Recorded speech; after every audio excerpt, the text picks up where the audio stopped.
Angliyada жүргеніме 1,5 жыл уақыт өтті да. 1,5 жыл уақыттың ішінде мен осы Англиядан 3 нәрсені ұнаттым. Біріншісі адамдардың бір-біріне қарым-қатынасы. Пайғамбардың бұлар бүкіл сүннетін істейді екен почти ше. Дін жоқ бұл жақта, бірақ мұсылманның бейнесін көресің. Күліп жүреді, бір-бірінен кешірім сұрап тұрады.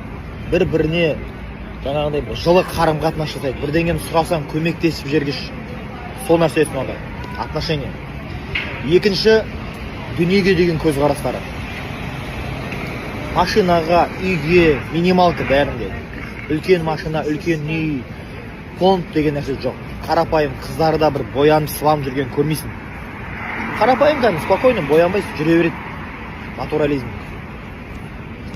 Үшінші ұнатқан нәрсем качество.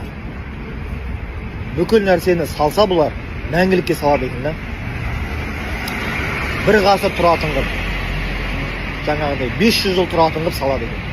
Кішкентай ауылдардың ішіндегі бір мосттар бар, солардың качествосын көрсең таңғаласың. Біздің Астанадағы үлкен мосттардың качествосы сондай емес.